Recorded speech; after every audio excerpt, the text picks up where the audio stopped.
네, 히든글로벌로 이어가 보도록 하겠습니다. 외신 속에 숨겨진 한국 기업들 이야기 함께 나눠볼 텐데요. 오늘도 모셨습니다. 타키온의 조호진 대표와 함께 보도록 하겠습니다. 안녕하십니까? 예, 안녕하세요.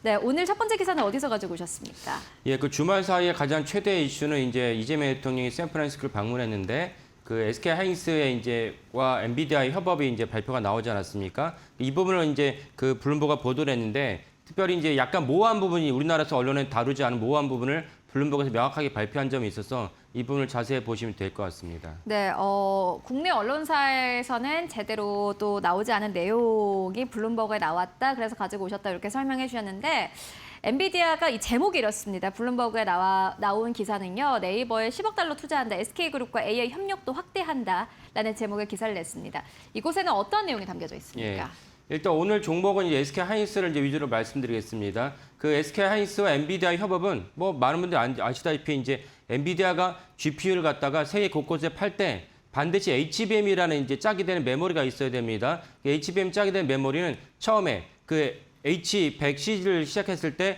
유일하게 SK 하이닉스만 공급이 가능했습니다. 그 정도의 기술적 난이도가 있었고 그 때문에 사실 삼성전자 엄청난 치욕을 겪었죠. 이후에도 이제 H200 그다음 블랙엘로 넘어갔을 때는 사실은 이제 그 HBM도 자체는 HBM, HBM3 8단 12단으로 이제 확대하면서 기술적인 난이도 올라가는데 당시에는 이제 마이크론이 한 10% 정도의 이제 엔비디아만 기준으로 보면 10% 정도의 이제 시장 점유율을 갖고 있게 됩니다.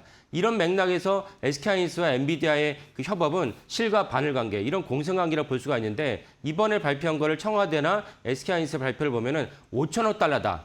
SK그룹과 엔비디아 협업이 5천억 달러고 거기에는 이제 SK텔레콤이 그 2기가와트 정도의 데이터 센터를 건설하는 거, 그 다음에 이제 또 하나가 SK하이닉스랑 엔비디아의 어떤 협업이 나눠져 있는데 이걸 갖다 뭉뚱그려서 5천억 달러를 얘기를 하니까 근데 문제는 뭐냐면 이걸 청와대에서 발표를 했는데 5천억 달러에 사실은 우리가 약간 미심쩍었던 부분이 뭐냐면 5천억 달러에 엔비디아가 SK그룹에 사는 상품이 다 5천억 달러인 건지 아니면은 당연히 아까 말씀드렸다시피 그 데이터 센터나 엔비디아가 있으면 엔비디아의 GPU가 포함되어 있을 것이기 때문에 엔비디아가 SK그룹에 파는 GPU도 포함된 것인지가 모호했습니다. 모호했는데 이제 블룸버그 기사를 보면 이번이 이제 명확해집니다. 네.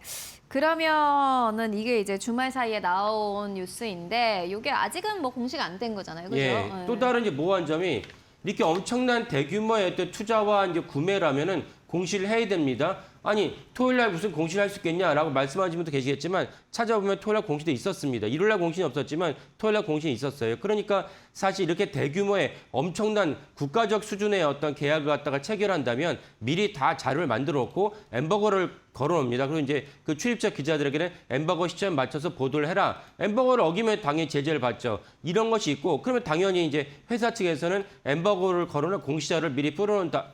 엠버거를 거론한 보도자를 미리 뿌려놓은 다음에 동시에 그 시점에 맞춰서 공시를 하면 됩니다. 근데 어저께까지 확인해 봤을 때 하나의 공시도 없었습니다. 이 부분 역시 이게 논란이 되는 것입니다. 이렇게 엄청난 규모의 이제 그 계약과 협력 관계가 있으면 당연히 공시를 해야 되는데 공시 없었다는 점도 논란이고 그리고 이제 우리가 장이 시작하면 이제 보통 공시 7시 반부터 합니다. 7시 반부터 오늘 오전에 공시가 있는지도 한번 주목해 봐야겠습니다. 근데 이게 이제 공시가 나오려면 사실 뭔가 이제 공식적인 문서를 회사에서 이제 양사에서 뭔가 체결을 하거나 그래야지 나올 수 있는 거 아닌가요? 그렇죠. 그러니까 그 부분도 사실은 유사한 사안에 관련해서 삼성전자 브로드컴도 엄청난 규모의 어떤 사안을 발표하지 않았습니까? 삼성전자는 최소한 보도자료에 무슨 대목이 떠오르냐면은 삼성전자 브로드컴 사이에서 MOU가 있었다라고 이제 명시에 나왔습니다. 하지만 우리가 오늘 주목해보는 그리고 가장 규모가 클 것으로 여겨지는 SK하이닉스와 엔비디아 사이에서는 어떤 보도자료 어딜 찾아봐도 MOU나 이런 얘기 없습니다. 다만 이제 LOI가 이제 SK텔레콤과 엔비디아 사이에 있었다는 얘기 나오지만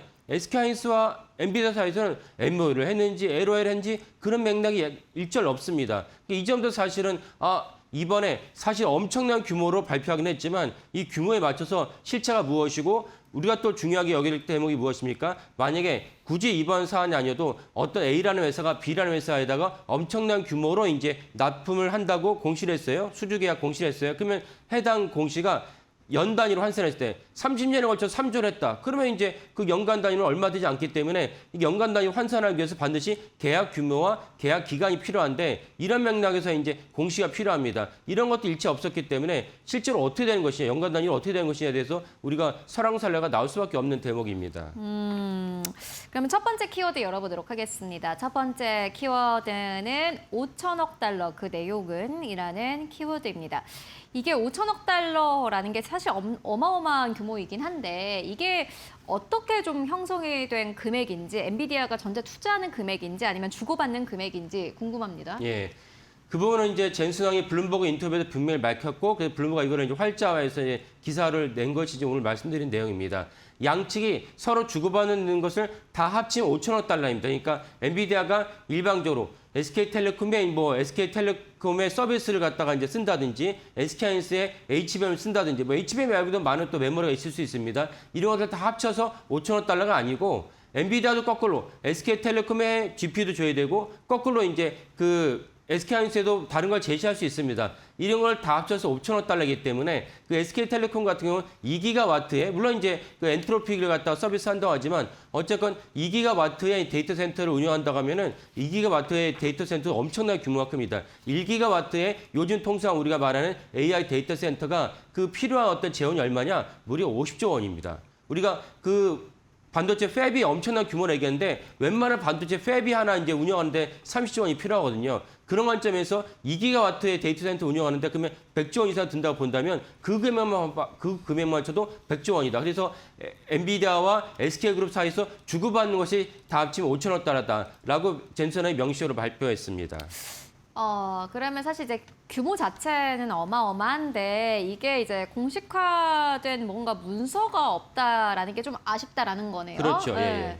그러니까 결국 오늘 장이 이제 시작되면 주말 사이에 터진 뉴스를 바탕으로 우리가 투자를 해야 되는데 이런 맥락에서 물론 사실은 이제 이 사안은 지난달에 있었던 그 서림빌딩에서 최태원 회장과 젠슨 황 사이의 그 기자회견의 일환이라 볼 수 있지만 어쨌건 SK하이닉스나 SK텔레콤에는 되게 우호적인 메시지는 분명합니다. 하지만 우리가 투자를 하기 위해서는 또 투자를 한다는 것은 개인이 아니고 기관 투자자들이 이게 엄청난 사안인데 이 엄청난 사안을 갖다가 내가 원래 바라봤던 전망과 시각에서 어떻게 반영될 것인지를 본다면 반드시 숫자가 있어야 되거든요. 숫자가 지금 빠진 이 맥락에서 사실 기관 투자가들이 주말 사이에 터진 뉴스를 갖고 뭔가 손쉽게 섣불리 이제 그 버튼을 누리기는 좀 어렵지 않을까라고 생각을 합니다.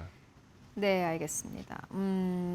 일단은 이 부분이 아직 정확하게 좀 공시가 안 나온 게 좀 아쉽다라고 이야기를 해주셨는데 뭐 대표님이 보시기에는 정책 기조랑도 안 맞다 이렇게 보시는 거잖아요, 그죠? 네, 그러니까 정책 기조라는 게 무엇이냐면은 이재명 정부가 출범한 지 1년밖에 안 됐죠. 출범하면서 출범하기 전부터 민주당에서 사실 과반수 이상 갖고 있었기 때문에 당연히 했어야 될 상법 382조 3항을 갖다 개정을 했습니다. 전에 한덕수 대행이 때 거부권 행사했던 그 3항을 갖다가 이재명 대통령이 됐으니까 거부할 이유가 없죠. 그래서 예상대로 3항을 개정해서 그건 되게 능동주 잘했고 우리가 코스피를 갖다가 6,000피, 8,000피를 가는데 일조했다 봅니다. 이런 식으로 그때 정책적 기조를 하고 있던 청와대에서 사실 지난번에 호남 반도체, 광주 반도체 800조도 그렇고 뭔가 엄청난 규모이지만 규모에 걸맞는 공식적인 문서나 발표가 미진했다. 이번에도 샌프란시스코에서 젠슨을 만나서 엄청난 규모를 발표했지만 그에 상응하는 공시도 없었고 그에 상응하는 아까도 말씀드린 SK하이닉스가 MOU를 했는지 LOA를 했는지도 없습니다. 이런 부분들은 참 이번 정부의 어떤 기조가 맞지 않다,